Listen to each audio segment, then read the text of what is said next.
అసలు ఈ ఓఆర్ఎస్ గొడవ ఏంటో తెలియాలంటే ఫస్ట్ మనకి ఓఆర్ఎస్ అంటే ఏంటో తెలియాలి. ఓఆర్ఎస్ అంటే ఓరల్ రీహైడ్రేషన్ సొల్యూషన్. ఎవరికైనా డయేరియా వచ్చినప్పుడు బాడీ నుండి ఎక్కువ శాతం వాటర్ బయటకు పోతుంది.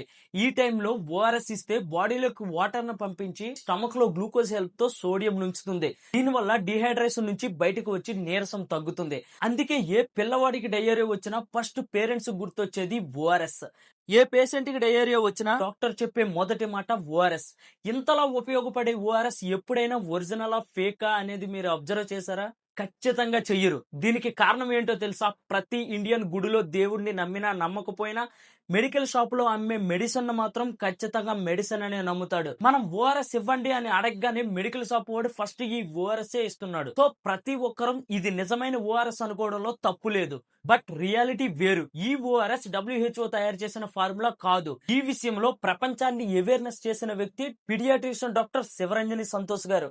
2018లో క్లినిక్ లో ఉన్నప్పుడు చాలా మంది పేరెంట్స్ డయేరియాతో బాధపడుతున్న వాళ్ళ పిల్లలను తీసుకొచ్చి ఓఆర్ఎస్ ఇచ్చాం డాక్టర్, పిల్లవాడు ఇంకా కోలుకోలేదు, ఇంకాస్త నీరసం అయిపోయాడని చెప్పేవారు. దీంతో శివరంజని గారికి డౌట్ వచ్చి పేరెంట్స్ ఇచ్చిన ఓఆర్ఎస్ ని చెక్ చేసింది. ఎక్కడ కొన్నారంటే మెడికల్ షాప్ లో ఇచ్చారని చెప్పారు. ప్యాకెట్ పైన పెద్ద అక్షరాలతో ఓఆర్ఎస్ అని రాసింది. బట్ చిన్న అక్షరాలతో మేకింగ్ ఫార్ములా చదవగా ఆమె షాక్ అయ్యారు.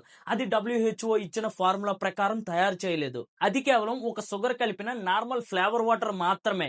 డయేరియా వచ్చినప్పుడు ఇలాంటి షుగర్ కంటెంట్ ఉన్న వాటర్ ఇస్తే డయేరియా ఇంకాస్త పెరిగి బాడీలో వాటర్ లెవెల్స్ తగ్గి పేషెంట్ షాక్ లోకి వెళ్ళిపోయే ఛాన్స్ ఉంది. ఈ విషయం తెలియక జనాలు నీరసంగా ఉన్నప్పుడు ఓఆర్ఎస్, కాస్త ఎండలో నడిచినప్పుడు ఓఆర్ఎస్, ఫీవర్ వచ్చినప్పుడు ఓఆర్ఎస్, ఇలా ప్రతి సందర్భంలో ఓఆర్ఎస్ ను వాడుతూనే ఉన్నారు. ఇక్కడ నిజంగా తప్పెవరిదో తెలుసా?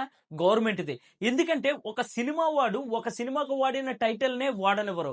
అలాంటిది మెడిసిన్ గా యూజ్ చేసే ఓ ఓఆర్ఎస్ నేమ్ ని నార్మల్ డ్రింక్స్ కి ఎలా పెడతారు? పైగా జనాలు గుడ్డిగా నమ్మే మెడికల్ షాపుల్లో, హాస్పిటల్లో విచ్చలవిడిగా అమ్మేస్తున్నారు. ఇందులో ఎంతమంది ఆ చిన్న చిన్న అక్షరాలు చదివి ఇది WHO ఫార్ములా కాదు, ఇది ఒక నార్మల్ డ్రింక్ అని గుర్తిస్తారు? ఒక చిన్న ఎగ్జాంపుల్, మనకి ఏదైనా ఫీవర్ వస్తే వెంటనే గుర్తొచ్చేది డోలో 650. డోలో 650 ప్లేస్ లో ఒక నార్మల్ బిల్ల పెట్టి డోలో 650 కవర్ వేసి మెడికల్ షాపుల్లో అమ్మితే జనాలు గుర్తుపట్టగలరా? ఓఆర్ఎస్ విషయంలో కూడా ఇదే జరిగింది. ఈ విషయాన్ని ప్రూవ్ చేయడానికి 2017 నుండి దాదాపు 8 ఇయర్స్ నుంచి డాక్టర్ శివరంజని సంతోష్ గారు పోరాడుతూనే ఉన్నారు. ఒక పొలిటికల్ పవర్ లేదు, ఒక కార్పొరేట్ సపోర్ట్ లేదు, సాటి డాక్టర్లు కూడా ఎగతాళి చేశారు. 2018లో ఎమోషన్స్ ని పక్కన పెట్టి ఫ్యాక్ట్ కలెక్ట్ చేయడం స్టార్ట్ చేశారు. డిఫరెంట్ ఓఆర్ఎస్ బ్రాండ్స్ ని కంపేర్ చేసి WHO గైడ్ లైన్స్ స్టడీ చేసి లేబుల్ వెరిఫై చేశారు. మార్కెట్ లో ఉన్న చాలా ఓఆర్ఎస్ లు టెక్నికల్లీ అవి ఓఆర్ఎస్ లు కాదు. ORSL, గ్లూకోడి యాక్టివ్ ఓఆర్ఎస్, IND ఓఆర్ఎస్, ఇలా చూసుకుంటే చాలా ఓఆర్ఎస్ లో సోడియం గ్లూకోజ్ రేషియో రాంగ్ గా ఉంది. ఆస్మోలారిటీ ఇన్కరెక్ట్. కొన్ని ప్యాకెట్స్ లో అయితే జస్ట్ ఫ్లేవర్ సాల్ట్ వాటర్. 2018లో వీటి అన్నింటి మీద సోషల్ మీడియా ద్వారా డాక్టర్ శివరంజని సంతోష్ మేడం హెచ్చరించడం మొదలు పెట్టారు. 2021లో ప్రభుత్వం దగ్గరికి వెళ్లి మెడిసిన్స్ కంట్రోల్ చేసే సంస్థ CDSCOకి ఫిర్యాదు చేస్తే ఇవి మందుల్లో రిజిస్టర్ అవ్వలేదు, ఫుడ్ ఐటమ్స్ లో రిజిస్టర్ అయ్యాయి, కాబట్టి మీరు ఫసాయికి వెళ్ళండి అని చెప్పారు. అలా ఆమె ఒక్కో మెట్టు ఎక్కుతూ 2022లో ఫసాయి ఒక ఆర్డర్ ఇచ్చింది, జ్యూసుల మీద ఓఆర్ఎస్ అనే పేరు వాడొద్దని. కానీ కంపెనీలు ఊరుకోలేదు. ఆర్డర్ ను మార్చి చిన్నగా ఇది WHO ఓఆర్ఎస్ కాదు అని ఒక డిస్క్లైమర్ పెట్టి అమ్ముకుంటామని పర్మిషన్ తెచ్చుకున్నాయి. చివరికి విసిగిపోయి తెలంగాణ హైకోర్టులో పిల్ వేశారు. పెద్ద పెద్ద కంపెనీల లాయర్లు, కోట్ల రూపాయల ఖర్చు, ఇవన్నీ ఒకవైపు, ఒంటరిగా పోరాడుతున్న ఒక డాక్టర్ మరోవైపు. మధ్యలో ఆ కంపెనీలో ఆమెకు కాన్ఫరెన్స్ లో స్పీచ్లు ఇచ్చే అవకాశాన్ని ఇచ్చాయి, ఫండ్స్ ఇస్తామని ఆశ చూపాయి, కానీ లొంగలేదు. 2024లో ఆమె ఒక చేత్తో నిజమైన ఓఆర్ఎస్ పౌడర్, మరో చేత్తో ఫేక్ ఓఆర్ఎస్ పౌడర్ ను పట్టుకుని మీ బిడ్డలకు మందులు ఇస్తారా లేక ఈ ఫేక్ ఓఆర్ఎస్ ఇస్తారా మీరే తేల్చుకోండి అని ఎమోషనల్ వీడియో చేశారు. ఆ వీడియో వైరల్ అయ్యి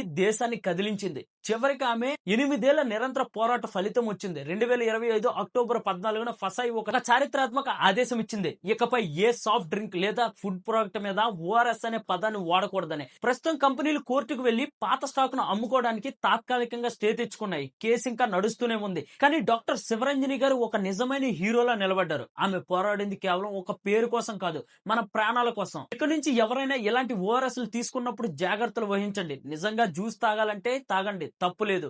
కానీ ఓఆర్ఎస్ ప్లేస్ లో ఈ ఫేక్ ఓఆర్ఎస్ ను మాత్రం వాడొద్దు. డయేరియా పేషెంట్లకైతే ఈ ఓఆర్ఎస్ అస్సలు యూజ్ చేయొద్దు. ఇలాంటి ఇన్ఫర్మేటివ్ అలాగే జియో పొలిటికల్ వీడియోస్ కోసం మన ఛానల్ ని సబ్స్క్రైబ్ చేసుకోండి. మన కోసం ఏ స్వార్థం లేకుండా ఇంతలా పోరాడి గెలిచిన డాక్టర్ శివరంజని సంతోష్ గారికి ఒక మంచి కామెంట్ పెట్టండి.